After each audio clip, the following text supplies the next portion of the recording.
नमस्कार दोस्तों, आज की कहानी थोड़ी अलग है। अब कहानी सुनिए और इस पे अपनी राय ज़रूर दीजिएगा। तो मैं कहानी शुरू करती हूँ। आज सनी नदी किनारे बैठा हुआ आखिरी दिन, अपनी ज़िंदगी के आखिरी दिन, अपने अतीत के बारे में सोच रहा था। उसे पता था आज उसकी ज़िंदगी का आखिरी दिन है और वो कुछ ही घंटों में वापस जाने वाला है।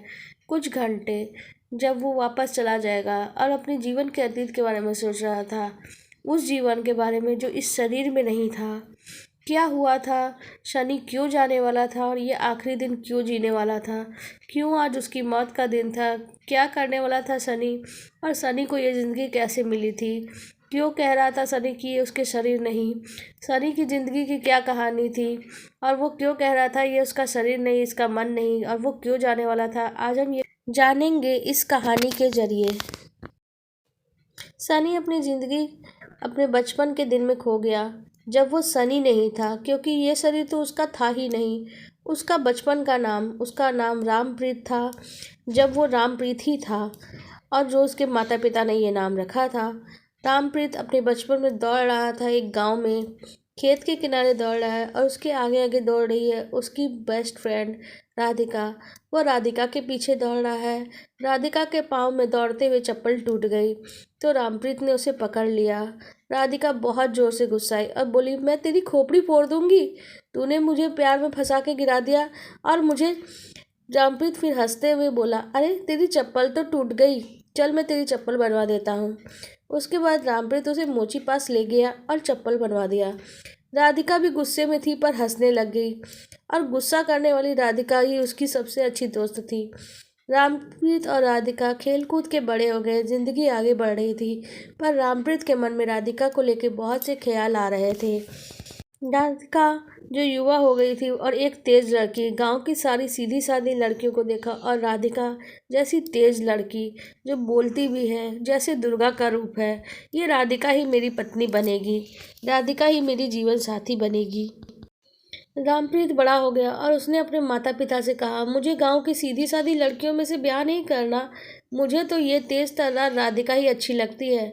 रामप्रीत के माता पिता थोड़े गुस्सा हो गए, अरे वो दुर्गा जैसी तेज लड़की, अरे कैसी लड़की है तू जानता है, वो घर क्या संभालेगी, क्या चूल्हा चौका करेगी, तू उससे ब्याह ना कर, मैं गांव की किसी सीधी लड़की से तेरा ब्याह करवा देती हूँ, रामप्रीत की माँ ने कहा।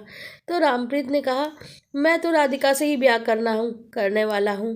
आखिर माँ बाप कब तक जिद करते, आखिर मान गए और राधिका के घर गए। राधिका के माँ बाप भी सब बात जानी तो उन्होंने कहा, ब्याह तो करवाना ही है। ब्याह हो गया। अब रामप्रीत का राधिका और राधिका रामप्रीत के साथ दोनों बहुत खुश थे, लेकिन गांव की स्थिति इतनी अच्छी नहीं थी। तो रामप्रीत अपनी राधिका की ज़िंदगी अच्छी तरह से जीने की इच्छा रखता था। तो रामप्रीत ने तय किया कि वो राधिका को लेकर शहर जाएगा और शहर में जो कमाई होगी वो कुछ हिस्सा अपने माता पिता को दे देगा और कुछ हिस्सा अपने और राधिका के लिए बचाएगा, ताकि वह अच्छा भविष्य बना सके। रामप्रीत राधिका को लेकर शहर आ गया। शहर में कुल 5 साल गुजर गए थे। रामप्रीत और राधिका का एक प्यारा सा बेटा भी हो गया, जिसका नाम उन्होंने विजय रखा। रामप्रीत और राधिका अपने जीवन में खुश थे। रामप्रीत शहर में मजदूरी का ही काम कर रहा था और राधिका छोटे मोटे सिलाई का काम, पर दोनों की कमाई अधिक नहीं थी, पर खुश थे वो दोनों। आज विजय का 5वां जन्मदिन आने वाला था। विजय के स्कूल के एडमिशन के बारे में भी रामप्रीत सोच रहा था, पर ना जाने आज कुछ और होने को मंजूर था भगवान को। शहर में एक अनजान बीमारी फैलने लग गई। रामप्रीत भी उसमें चपेट में आ गया। बहुत कोशिश की रामप्रीत को बचाने की, खुद को ना बीमार पड़ने देने की, पर समय के साथ बीमारी बढ़ती गई और रामप्रीत भी उससे बच नहीं पाया। आखिर में रामप्रीत की मृत्यु हो गई। राधिका अकेले रह गई और साथ में था केवल एक छोटा सा बच्चा उसका, विजय। पर राधिका हिम्मत नहीं हार रही थी। उसने सिलाई के काम को थोड़ा बढ़ाना शुरू किया। उस समय उसकी उतनी कमाई नहीं होती थी कि विजय का स्कूल में एडमिशन हो जाए। राधिका अकेली थी, वो टूट सी रही थी, उसके पास कोई रास्ता नहीं बचा था। इधर रामप्रीत यानी शनि, जो अपने ख्यालों में खोया था, उसे याद आया उसके बाद क्या हुआ। रामप्रीत के रूप में उसकी आत्मा एक शिव मंदिर में पहुंची जब उसकी मृत्यु हो चुकी थी। शिव मंदिर के आगे उसने अपने हाथ जोड़े और शिवजी के आगे कहा, आप तो भूतों के देवता हैं, भूत भी आपकी पूजा करते हैं। देखिए ना, आज तो मैं भी भूत बन गया, आपके आगे हाथ जोड़ के खड़ा हूँ। पर यह कैसा न्याय है तुम्हारा? जिस राधिका का हाथ थाम मैं शहर ले आया कि उसको ज़िंदगी भर खुशी दूंगा, उसका खुशी देने का वादा किया, आज वो अकेले खड़ी है मेरे बेटे के साथ। क्या ये तुम्हारा न्याय है? मैं अकेला कैसे छोड़ दूँ उसे बीच राह में? क्या करेगी वो? कहाँ जाएगी? अब मैं क्या करूँ? तुम तो कुछ करो, कुछ नहीं तो मुझे कुछ सालों की ज़िंदगी दे दो, रामप्रीत के दोबारा जिंदा कर दो। मैं खुशी खुशी वापस आ जाऊंगी जब तुम कहोगे, जितनी जिंदगी दोगे। बस राधिका की जिंदगी में थोड़ी सी खुशियां भर दूं, थोड़ी सी उसे खुशी दे दूं, वो आत्मनिर्भर हो जाए तो मैं वापस आ जाऊंगा। ऐसा उसने कहा भगवान के आगे। रामप्रीत की आत्मा शिवजी के आगे हाथ जोड़ के खड़ी थी। तभी उसे कुछ महसूस हुआ। शिवजी के नेत्रों से एक बूंद आंसू सा गिरा। पर यह आश्चर्य की बात है, भगवान तो कभी रोते नहीं। क्या भगवान रो रहे थे? और वो आंसू जमीन में गिरते ही एक गण के रूप में आ गई, जो गण शिवजी का ही गण था। रामप्रीत उन्हें देख सकता था, वह रामप्रीत को भी देख सकता था, पर कोई तीसरा व्यक्ति उन दोनों को ही नहीं देख सकता था। वह गण एक विशालकाय रूप ले लिया और रामप्रीत को ही अपने कंधे पे उठा लिया। और उस आत्मा को उसने, रामप्रीत की आत्मा को उठा के हवा क्या, रोशनी क्या, बहुत ही तेजी सी रफ्तार से उड़ने लगा। रामप्रीत को समझ नहीं आ रहा था उसे कहाँ ले जाया जा रहा था। उसे लगा शायद कोई यमदूत है जो उसे यमलोक लेके जा रहा है। पर यमदूत रामप्रीत को यमदूत नहीं ले गया था, वो तो शिव का गढ़ था जो उसे लेके जा रहा था। रामप्रीत की आत्मा को उस उड़ते हुए एक शहर में लेके गया, जहाँ दूसरा शहर का कोना था। वहाँ एक मृत शरीर पड़ा था जो नदी के किनारे था। वह शरीर सनी का था। उसके अंदर ही उसने रामप्रीत की आत्मा को डाल दिया और सनी उठ के बैठ गया। सनी के उठ के बैठते ही लोगों ने हल्ला मचाना शुरू कर दिया। उसने देखा आसपास सारे लोग हैं, बहुत सारे लोग। सनी के अंतिम संस्कार की तैयारी चल रही थी, पर शायद सनी जो अचानक उठ के बैठ गया तो लोगों ने कहना शुरू किया, तुम तो ठीक हो, तुम जिंदा हो। पर लोगों को कुछ समझ में नहीं आ रहा था, ना ही सनी को, क्योंकि वो तो सनी था ही नहीं, वो तो रामप्रीत था। लोग उसे डॉक्टर के पास ले गए, जहाँ उसको उन्हीं की बातों से सनी को पता चला कि उसको जब अस्पताल ले गया गया तो वो ठीक होके वापस आया। उसे पता चला कि वो इस हाल में कैसे पहुंचा। सनी जो एक लड़की सुजाता नाम की लड़की से ज़बरदस्ती शादी कर रहा था, तो सुजाता ने गुस्से में आके उसके सर पे लठ दे मारी थी। और सुजाता के लठ मारने से ही सनी गिर गया था और सुजाता नदी में कूद गई और उसकी जान चली गई। उसकी जान जाने के बाद रामप्रीत को जब उसमें पता चली तो उसकी आंखों में आंसू आया, पर उसे समझ नहीं आ रहा था अब वो क्या करे। उसने देखा उसके जेब में जो भी कुछ पैसे पड़े थे, उसने डॉक्टर को पकड़ाना चाहा तो डॉक्टर ने कहा आपका इलाज तो मुफ्त में हो रहा है, ये सरकारी अस्पताल है। उसके बाद वो बाहर निकल आया तो उसे पता चला कि सुजाता का तो कोई अपना था नहीं, बस उसका एक छोटा भाई था। उसने सुजाता के भाई को ढूंढा और उसे वो पैसे थमा दिए। सनी को पता था कि वो सनी तो है नहीं, वो तो रामप्रीत है, और वो किस लिए उसे शरीर मिला है ये सारी बातें पता थी, क्योंकि उसे उस गढ़ ने बता दी थी। अब उसे क्या, कब उसकी मृत्यु होने वाली है ये भी पता था, क्योंकि यह गढ़ ने उसे सब कुछ बताया था।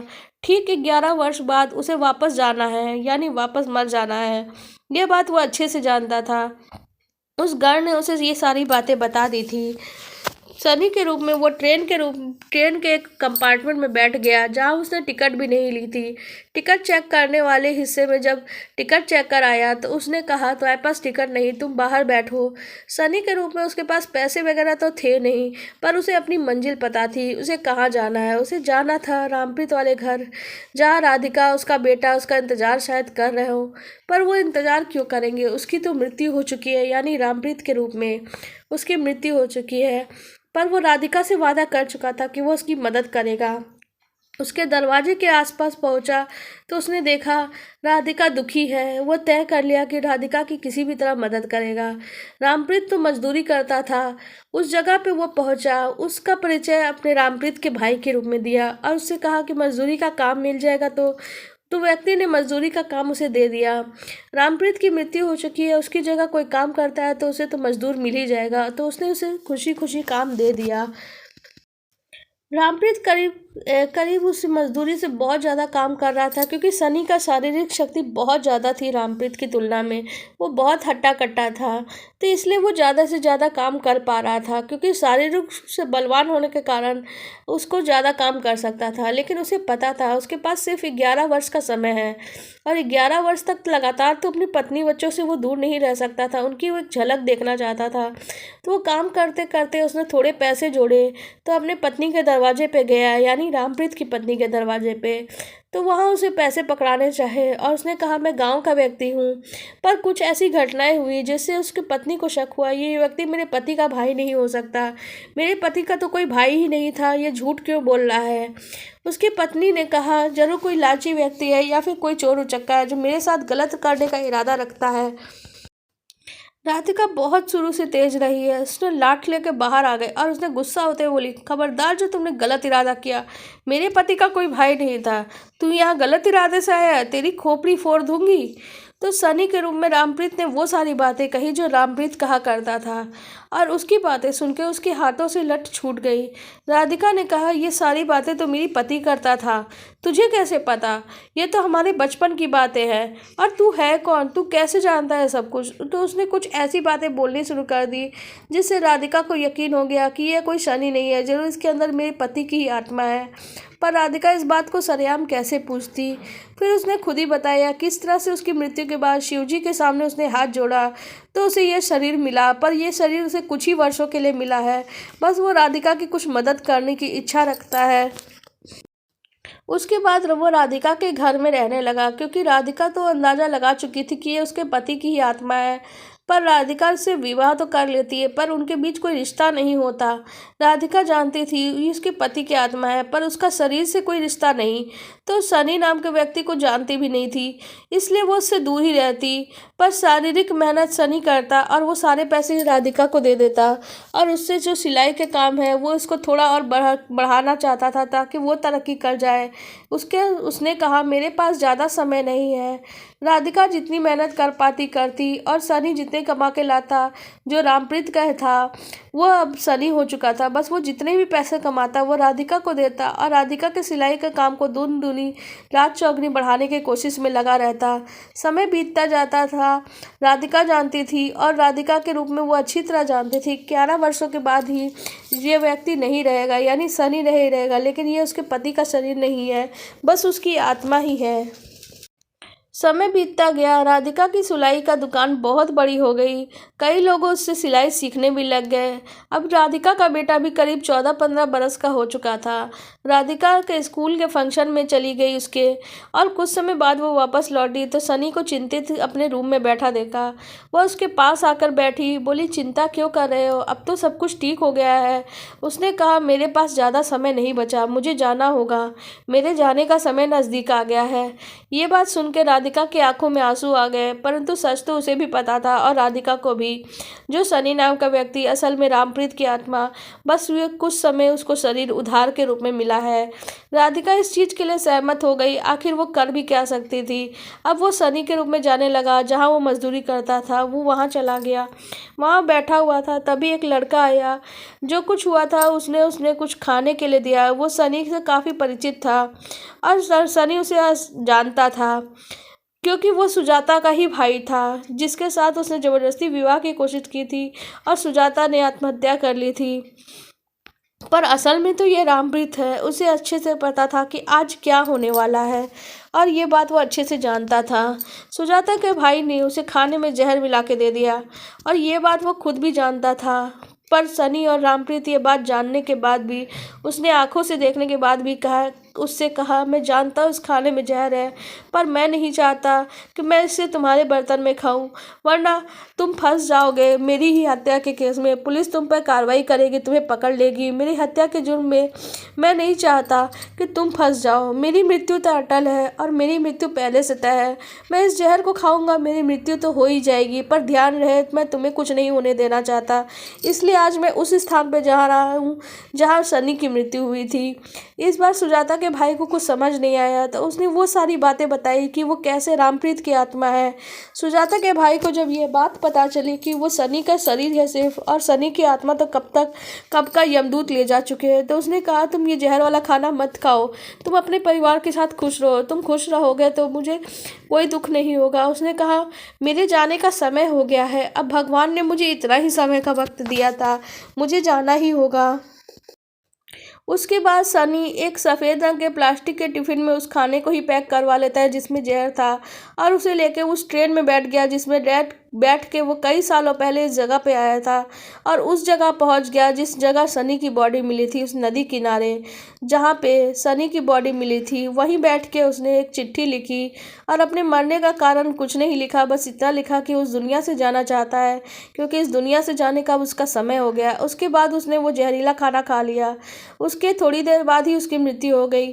पुलिस आ गई। पुलिस ने जब डेड बॉडी का पोस्टमार्टम कराया तो कुछ भी ऐसा नहीं मिला जिससे उसकी लगे कि उसकी हत्या हुई है, और सभी ने उसे मान लिया कि उसने आत्महत्या की है, क्योंकि शायद सनी को सुजाता की मृत्यु का पश्चाताप होगा शायद, क्योंकि सनी का तो कोई अपना था नहीं।